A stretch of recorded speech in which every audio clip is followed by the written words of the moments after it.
හරි. අපි කතා කරන්නේ 10 වසර කොමර්ස් පොතේ 4 වෙනි පාඩම ගිණුම්කරණයේ හැඳින්වීම කියන පාඩම.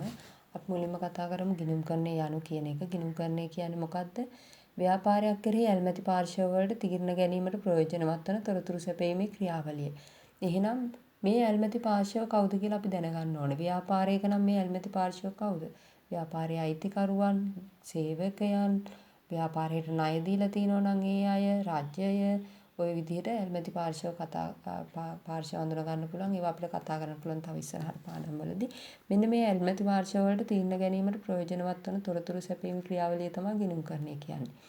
එහෙනම් ගිණුම්කරණයේ අරමුණු හා අවශ්‍යතා කතා කරන්න ඕනේ. එහෙනම් ගිණුම්කරණයේ ප්‍රධාන අරමුණ තමයි මෙන්න මේ අපි කලින් කිව්ව අරමුණ. ගිණුම්කරණයේ යනු කියන එක. ඇල්මැති පාර්ශ්ව වලට තීරණ ගැනීමට ප්‍රයෝජනවත් වන තොරතුරු සැපයීමේ ක්‍රියාවලිය. එහෙනම් මේක තමයි ප්‍රධානම අරමුණ. එහෙනම් තොරතුරු සැපේ ඇල්මැති පාර්ශ්ව වලට තීරණ ගන්න ප්‍රයෝජනවත් තොරතුරු සැපීම තමයි ප්‍රධාන අරමුණ. ඊට පස්සේ එනවා ව්‍යාපාරේ ප්‍රමාණවත් ලාභයක් උපයා තිබේද කියලා අපි දැනගන්න ඕනේ. ව්‍යාපාරයක් කරගෙන ගිහින් වැඩක් නැහැ නේ. ව්යාපාරයක් කිරීමේ ප්‍රධාන අරමුණ තමයි අපි ලාභ ලබන්න. එහෙනම් ලාභයක් උපයා තියෙනවද කියලා දැනගන්න පුළුවන් මේතනදී. තව මූල්‍ය තත්ත්වය සතුටුදායකද යන්න දැන ගැනීම. ඒ අර්ථය මොකද්ද? ව්‍යාපාරයේ ගනුදෙනු හැමදේම සටහන් කරලා බලනවා ව්‍යාපාරයේ කරගෙන යන්න මුදල් මූල්‍ය කියන්නේ මුදල්පත්කම හරියට තියෙනවද කියලා. ඒක සතුටුදායකද යන්න දැනගන්නවා. ඒ කියන්නේ ව්‍යාපාරය කරගෙන යන්න ප්‍රමාණවත් මුදලක් ව්‍යාපාරය තුළ තියෙනවද කියන එක. නීතිමය අවශ්‍යතා ඉටු කිරීමට. නීතිමය අවශ්‍යතා ඉටු කිරීම යටතේ අපි කතා කරන්නේ ව්‍යාපාරය කරගෙන යනකොට නීතිමය අවශ්‍යතාවයන් ඉටු කරන්න ඕනේ. ඒ කියන්නේ ව්‍යාපාරය බදු ගෙවන්න තියෙනවා නම් ඒ බදු ගෙවන්න ඕනේ. ඒ වගේ දේවල්. ව්‍යාපාරය ලියාපදිංචි කරලා තියෙන්න ඕන නම් ඒව කරන්න ඕනේ. ඒ අදාළ නීතිමය අවශ්‍යතා ඉටු කරලා තියෙන්න ඕනේ. ගනුදෙනු අමතක වීම හා අතපසු වීම තුළින් සිදුවිය හැකි අවාසි අවම කර ගැනීම හා මූල්‍ය කටයුතු ක්‍රමවත්ව කිරීම. එතනදී අපි කතා කරන්නේ මොකද්ද? ව්‍යාපාරයක සිදුවෙන සෑම ගනුදෙනුවම සටහන් කරන්න ඕනේ. නැත්තම් මේවා අතපසු වුණොත් එහෙම අමතක වුණොත් එහෙම මොකද්ද?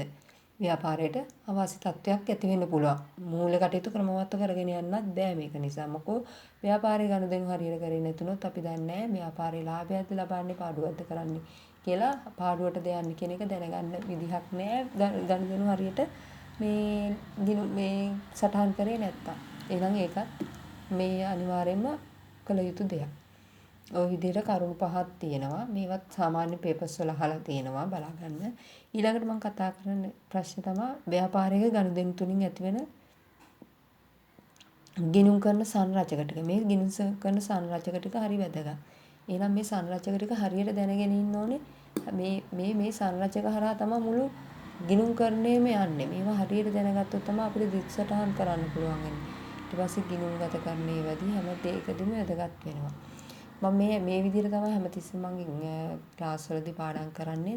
ළමයිට දෙන්නේ නෝට් එක රතු පෑනෙන් ප්‍රශ්න ලියන්න, උත්තරේ නිල් පෑනෙන් ලියන්න. ඒ විදිහට මම දෙන්නෙත් මේ විදිහට ප්‍රශ්න උත්තර විදිහට තමයි පාඩම කරගෙන යන්නේ. බලන්න ඕගොල්ලන්ට මේ විදිහට පැහැදිලි ඇති කියලා මම හිතනවා. හරි අපි කතා කරමු මුල්ම සංරචකයේ වත්කම්.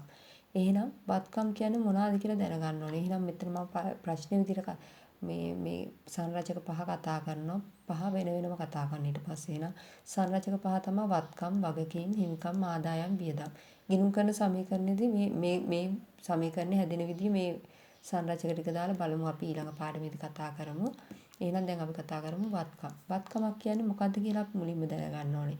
ඊට පස්සේ වත්කමේ ලක්ෂණ දැනගන්න ඕනේ. එහෙනම් වත්කමක් කියන්නේ මොකද්ද කියලා බලමු. වත්කමක් කියන්නේ අපි මේක බලනකොට පාඩම් කරගන්න මේකේ ලක්ෂණ ටිකත් එක්කම පාඩම් කරන්න පුළුවන් හරියට නිර්වචනය දැනගෙන ඉන්න ඕන. මොකද්ද මේ නිර්වචනය? අතීත ගනුදෙනුවක ප්‍රතිඵලයක් ලෙස ඇති වෙන්න ඕනේ. මේ ගනුදෙනුව ඇති වෙලා තින්නේ අතීතයේ. ඒකේ ප්‍රතිඵලයක් ලෙස තමයි ඇති වෙන්නේ. ව්‍යාපාරය විසින් මේක පාලනය කරන්න ඕනේ. මේ ගන්න දේ හෝ විකුණන දේ ව්‍යාපාරය විසින් පාලනය කරනවා. මේක නිසා ව්‍යාපාරයට ආර්ථික ප්‍රතිලාභයක් ගලාගෙන එන්න ඕනේ. එහෙනම් මොකද්ද? අතීත ගනුදෙනුවක ප්‍රතිඵලයක් ලෙස මේක ඇති වෙන්නත් ඕනේ. ව්‍යාපාරය විසින් පාලනය කරන්නත් ඕනේ. මේක නිසා අනාගතයේදී ව්‍යාපාරයට ආර්ථික ප්‍රතිලාභයක් ගලා එන්නත් ඕනේ. මෙන්න මෙහෙම වෙන සම්පත් සියල්ල තමයි වත්කමක් කියලා කියන්නේ. ඊළඟ අතීත ගනුදෙනුවක ප්‍රතිඵලයක් ලෙස ඇති වෙන ව්‍යාපාරය විසින් පාලනය කරන්නා වූ අනාගතයේදී ව්‍යාපාරයට ආර්ථික ප්‍රතිලාභ ගලා එන්නා වූ සම්පත් සියල්ලම වත්කමක් කියලා හඳුනගන්න. එහෙනම් මේකේ ලක්ෂණ කියන්නේ මොකද්ද? නිර්වචනය ඇතුළේ කියවුණු කරුණු 3. අතීත ගනුදෙනුව ප්‍රතිඵලයක් ලෙස ඇතිවීම, ව්‍යාපාරයේ පාලනයට යටත් වීම, අනාගතයේදී ව්‍යාපාරයට ආර්ථික ප්‍රතිලාභ ගලා ඒම. ඊළඟට අපි කතා කරමු වත්කම් වර්ගීකරණය. හරි වැදගත් මේක.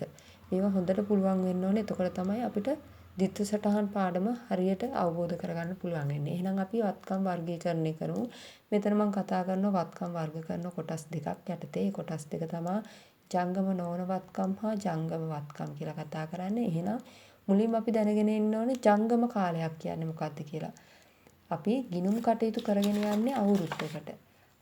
සෑම ව්‍යාපාරයක්ම ගිණුම් කටයුතු කරන්නේ අවුරුද්දකට. අපි එහෙනම් කාලච්ඡේදයක් කියන එක දැනගෙන ඉන්න ඕනේ කොමර්ස් කරන ළමයි වුණාම.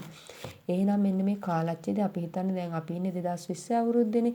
2020 අවුරුද්දේ නම් මේ 2020 මම අරගෙන කියලා දෙන්නම්.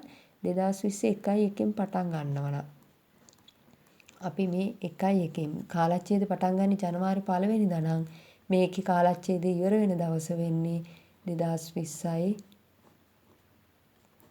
12:31. ඒ කියන්නේ 1කින් පටන් ගන්නවා නම් ජනවාරි 1කින් පටන් ගන්නවා නම් දෙසැම්බර් 31කින් තමයි කාලච්ඡේදය ඉවර වෙන්නේ. මාස 12ක කාලයක් තමයි කාලච්ඡේදයක් කියන්නේ. මේවට තමයි මේ මූල්‍ය ප්‍රකාශන පිළියෙල කරන්නේ. එහෙනම් අපි මේ කාලච්ඡේද දැනගෙන ඉන්න ඕනේ. තව කාලච්ඡේදයක් යනවා. ගිණුම් කාලච්ඡේද දෙකයි යන්නේ. එහෙනම් දෙවෙනි කාලච්ඡේදය තමයි 2020 අපි මේ අවුරුද්දෙම නම් ඉන්නේ 4/1 මතක හිටින දවසක්නේ. 4/1 අප්‍රේල් 1 වෙනිදා. අප්‍රේල් 1 වෙනිදාෙන් පටන් ගන්නවා නම් මාස 12ක් යන්නේ කවදද? ඊළඟ අවුරුද්දට යනවා අපි 2021. 2021 3:31ට ගියාම තමයි අවුරුද්දක කාලච්ඡේදයක් යන්නේ නේද? මාස 12ක් පිරෙන්නේ. එහෙනම් මෙන්න මේ කාලච්ඡේද දෙකට තමයි ගණන් හදන්නේ. මේ කාලච්ඡේද දෙක හොඳට දැනගෙන ඉන්න ඕනේ. ඕගොල්ලන්ගේ ගණන් මෙතෙක් අහලා තියෙන්නේ ඕ ලෙවල් ගණන් ඔක්කොම මෙන්න මේ කාලච්ඡේදයට 1කින් පටන් ගෙන 12:31කින් ඉවර වෙන කාලච්ඡේදයටමයි ගණන් අහලා තිබ්බේ. පාස් පේපර්ස් ගණන්.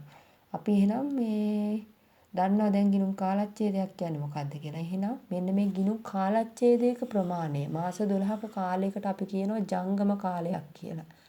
කරන්ට් ඉයර් එක කියන්නේ ජංගම කාලයක් කියලා කියන්නේ මෙන්න මේකට. එහෙනම් මෙන්න මේ ජංගම කාලයක් ඇතුළත තියෙන වත්කම් කියන්නේ අවුරුද්දක් පමණක් පවතින වත්කම් තමයි අපි ජංගම වත්කම් කියලා හඳුනගන්නේ. ජංගම නොවන වත්කම් කියන්නේ අවුරුද්දකට වඩා වැඩි කාලයක් පවතින වත්කම්. අපි මුලින්ම එහෙනම් ජංගම නොවන වත්කම් කතා කරලා ඉමු. ජංගම නොවන වත්කම් එහෙනම් අවුරුද්දකට වඩා වැඩි කාලයක් තියෙන වත්කම් මාස 12ට වැඩි වත්කම්. මේවටම කියනවා අපි දිගු කාලීන වත්කම් කියලා. මෙන්න මේ වත්කම් වලට උදාහරණ මම දීලා තියෙනවා. හොඳට බලාගන්න. මේවා පිළිවෙලට ලියලා තියෙන්නේ. මේ මූල්‍ය ප්‍රකාශන පිළියෙල කරන මේ පාඩමේදීත් වැදගත් වෙන විදිහට මේ විදිහටම ඔයගොල්ලෝ පාඩම් කරගන්න. මුලින්ම ව්‍යාපාරය කරගෙන යන්න ඉඩමක් තියෙන්න ඕනේ නේද? ඉඩමක තමයි මේ ගොඩනැගිල්ල තියෙන්නේ. ව්‍යාපාරය කරගෙන යන ගොඩනැගිල්ල තියෙන්නේ. එහෙනම් ඉඩම් ගොඩනැගිලි මේ ඔක්කොම වත්කම් අවුරුද්දක් තුල මේක නැති වෙලා යන්නේ නැහැ මේ වත්කම. එහෙනම් යන්ත්‍රෝපකරණ මේ ව්‍යාපාරයට භාවිතා කරන සියලුම යන්ත්‍රෝපකරණ. ව්‍යාපාරය ඇතුලේ තියෙන සියලුම ලී බඩු. ඊට පස්සේ පරිගණක භාවිතා කරනවා නම් ඒවා. මේවා ඔක්කොම ව්‍යාපාරය ඇතුළත තියෙන දේවල්. මෙන්න ව්‍යාපාරයෙන් පිටත මෝටර් රථය තියෙනවා. එහෙනම් මේ වත්කම් වලට යටින් තමයි මෝටර් රථය එන්න ඕනේ. මේ වත්කම් ටික ඔක්කොම ස්පර්ශ කරන්න පුළුවන් අපිට. පේනවා මේක. මෙන්න මේ වත්කම් වලට ඒක නිසා අපි කියනවා ස්පුෂ්‍ය වත්කම් කියලා. ඊට පස්සේ තවත් වත්කම් ටිකක් තියෙනවා අපිට. මේ වත්කම් අපිට ඇහැට පේන්නේ ස්පර්ශ කරන්න බෑ. නමුත් ව්‍යාපාරය ඇතුළත තියෙනවා. මේ වත්කම අවුරුද්දකින් නැති වෙලා යන්නේ නැහැ. මොකද කීර්තිනාමය. කීර්තිනාමය ආයෝජනයේ ස්වාධිකාරී ස්ථාවර තැන්පතු කියන. මේවා අවුරුද්දකට වැඩි කාලයක් තියෙනවනේ මේ කීර්තිනාමය කියන එක. දන්නවනේ මොකද්ද කියලා? තමන් ව්‍යාපාරයේ නමින් හදාගන්න නම. ඒක තමයි කීර්තිනාමය කියන්නේ. ආයෝජනය කියන්නේ ඔය ඉන්වෙස්ට් කරලා තියෙන දේවල් ඒ විදිහට බලන්න. ස්වාධිකාරයේ ස්ථාවර තැන්පතු දන්නවනේ. මේවත් අවුරුද්දක් ඇතුළත නැති වෙලා යන්නේ නැහැ. එහෙනම් මේවා අපිට තියෙනවා වත්කම් විදියට අපිට මේවා ස්පර්ශ කරන්න බෑ. මේවා මොකක්ද එහෙනම් අස්පෘශ්‍ය වත්කම්. එහෙනම් මේ ජංගම නොවන වත්කම් කොටස් දෙකකට බෙදෙනවා ස්පෘශ්‍ය හා අස්පෘශ්‍ය කියලා. එහෙනම් මේ වත්කම් ටිකත් හොඳට බලා ගන්න. හරි. ඊට පස්සේ අපි කතා කරමු ජංගම වත්කම්. ජංගම වත්කම් කියන්නේ කෙටි කාලීන වත්කම් කියලාත් කියනවා මේවා. මාස 12ක් හෝ ඊට අඩු වත්කම්. එහෙනම් මාස 12කට පස්සේ මාස 12ක් ඇතුළත තමයි මේ වත්කම් පවතින්නේ. එහෙනම් මේ අවසන් තොගය කියන්නේ මොකද්ද? මුලින්ම එන්නේ මේක. අවසන් තොගේ. එහෙනම් අපි මේ අපේ කාලච්ඡේදේ නම් අපි කරන්නේ සිල්ලර බඩු කඩයක් කියලා හිතන්න. එහෙනම් මේ 12:31ට මේ අවුරුද්දේ 12:31ට අපි ওই ස්ටොක් ටේකින් කියලා කරන්නේ. එහෙනම් මේ 12:31 වෙනිදාට සිල්වර් බඩු කඩයක් නම් කරන්නේ මේ කඩේ තියෙන තොගය කවුන්ට් කරන්න ඕනේ. ස්ටොක් එකට ගන්න ඕනේ. ස්ටොක් එක අරගෙන ඒක මේ ගිණුම්ගත කරන්න ඕනේ. ඒක මේ මූල්‍යමය වටිනාකම දාගන්න ඕනේ. අන්නේ අවසානෙට ස්ටොක් ටේකින් එකක් කරලා 12.31 දිනට ඒකේ තියෙන වටිනාකම අඳුන ගන්න ඕනේ. ඒක ගිණුම්ගත කරනවා. අන්න ඒකට කියනවා අවසන් තොගය කියලා. ණය ගැතියෝ පටල ගන්න එපා මේක. ණය ගැතියෝ ණය හිමියෝ පටල ගන්න ගොඩක් ළමයි. මතක තියාගන්න ණය ගැතියෝ කියන්නේ ඩෙටර්ස්ලා. ඩෙටර්ස්ලා කියන්නේ මේ ව්‍යාපාරي හොඳට මතක තියාගන්න කොහෙන් හරි ලියලා හරි තියාගන්න. ණය ගැතියෝ ඇති වෙන්නේ ණයට විකුණුම් වලින්. ණයට විකුණුම් තුලින් තමයි මේ ණය ගැතියන් ඇති වෙන්නේ. ණයට විකුණුම්. එහෙනම් ව්‍යාපාරයේ තියෙන තොගය අපි විකිණීමක්නේ කරන්නේ. මේ විකුණන තොගය ණයට අරගෙන තියනවා නම් කවුරු හරි ඒගොල්ලෝ ව්‍යාපාරයට සල්ලි දෙන්න තියෙනවා. අපි හැමතිස්සෙම හිතන්නේ ව්‍යාපාරයේ පැත්තෙන්. එහෙනම් මේ සල්ලි ව්‍යාපාරයට ගෙවන්න තියෙන අය තමයි ණය ගැතියෝ කියන්නේ. ඊළඟට ලැබිය යුතු ආදායම්. ලැබිය යුතු ආදායම් කියන්නේ ව්‍යාපාරයට දැන් හිතන්න අපේ 12.31 නම් අපේ ඉවර වෙන්නේ මේ 12.31ට මොකක් හරි ව්‍යාපාරයේ රෙන්ට් එකට දීලා තියෙන ගොඩනැගිල්ලක්. ඒකේ සල්ලි ලැබෙන්න තියෙනවා. නමුත් ලැබෙන්නේ ජනවාරි 10. නමුත් මේක 12 වෙනි මාසේ ඒ අදාළ ආදායම කවුන්ට් කරලා ගන්න ඕනේ. එහෙනම් ඒ ආදායම ඒ කාලච්ඡේදය තුල හඳුනා ගන්න ඕනේ. එහෙනම් මේකේ ආදායම ලැබෙන්නේ ජනවාරි 10 වුණාට 12.31 වෙනිදාට මේක ලැබිය යුතු ආදායමක් විදිහට පෙන්වන්න ඕනේ. එහෙනම් මේක ලැබිය යුතු ආදායමක්නේ. මේක වත්කමක්. එහෙනම් ලැබිය යුතු ආදායම් කියන්නේ වත්කම් ජංගම වත්කම. කලින් කළ වියදමක්. හිතන්න ව්‍යාපාරයේ විදුලි බිල්. සමහර අය ඉන්නවා ඔය මේ එකපාර සල්ලියක් හම්බුනාම වියදමක් වුණත් මේ ගෙවලා තියෙනවා ඉක්මනින්. දැන් විදුලි බිල 12.31 විදුලි බිලත් එක්ක බලනකොට විදුලි බිල අපි වැඩිපුර 5000ක් ගෙවලා තියෙනවා. 5000ක් ගෙවලා තියෙනවනම් අපි ඒක මේ බිල අයවට පස්සේ බලනවා 2500යි බිල. එහෙනම් අපි ඉදිරියටත් කරලා වියදමක් නේද? එහෙනම් 2500ක බැලන්ස් එකක් තියෙනවා අපි. එහෙනම් අපි ඒක හඳුනා ගන්නවා කලින් කළ වියදමක් විදියට. එතකොට ඒක අපිට වත්කම. බැංකු ශේෂය. ව්‍යාපාරයේ නමින් බැංකු බැංකුවේ account එකක් තියෙනවා නම් ඒ account එකේ ව්‍යාපාරයේ නමින් තියෙන ශේෂය. එදිනට ශේෂය 12.31ට ශේෂය තමයි බැංකු ශේෂය කියලා හඳුනගන්නේ. ඊළඟ මුදල් ශේෂය. මුදල් ශේෂය කියන්නේ මොකද්ද? මුදල් ශේෂය කියන්නේ ව්‍යාපාරයේ හැමතිස්සෙම අපි හඳුනගන්නේ ව්‍යාපාරේ ලාච්චු තමයි මුදල් කියලා. එහෙනම් මේකේ තියෙන මුදල් ශේෂය. සමහර ව්‍යාපාර මුදල් පොතට අමතරව සුළු මුදල් පොතකුත් පවත්වාගෙන යනවා. ඒ කියන්නේ මේ සුළු ව්‍යාපාරයේ සාමාන්‍ය පොඩි ගනුදෙනුක සටහන් කරන්නේ මේක හරහා.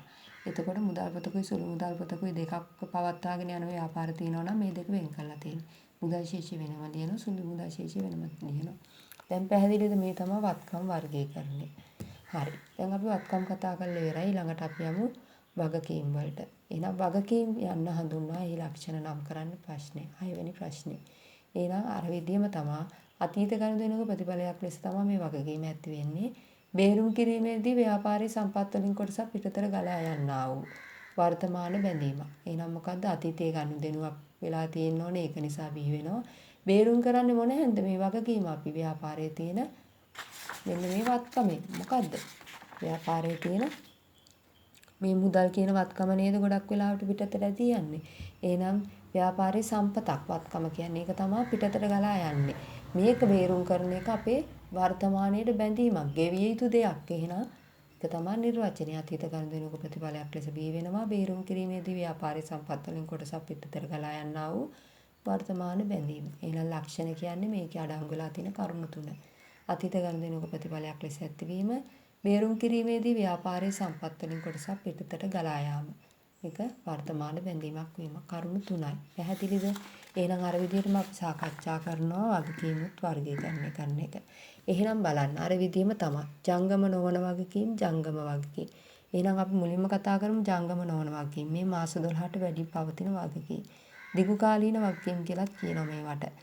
බැංකු ණය, උකස් ණය ණය කර. ඔයගොල්ලන්ගේ සිලබස් එකේ ඔයගොල්ලන්ගේ පාස් පේපර්ස් වල ගොඩක්ම අහලා තියෙන බැංකු ණය ගැන විතරයි. මේ දෙකම කතා කරලා නැහැ. උකස් ණය කියන්නේ මොකක් හරි අපේට තියලා අපි සල්ලි ගන්නවා නම් ඒවා. ණය කර කියන්නේ සමාගම් ගිණුම් එක්ක මේවා එන්නේ. මේක ඇත්තෙම නැහැ සිලබස් එකේ. මේක ඉලබස් සිලබස් එකේ ගොඩක් වෙලාවට තියෙන්නේ.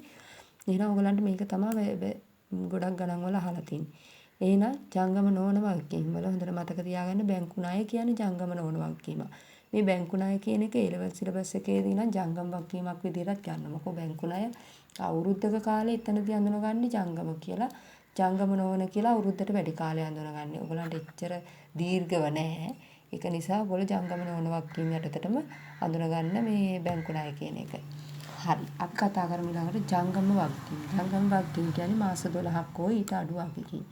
කෙටි කාලීන වගකීම් කියලා කියනවා මේවට. හරි. ණය හිමියෝ ඉස්සල්ලා වගේම තමයි. අපිට ණයට විකුණුම් තුලින් ණය ගැතිය ඇති වුණා නම් ණයට ගැනුම් තුලින් තමයි ණය හිමිය ඇති වෙන්නේ.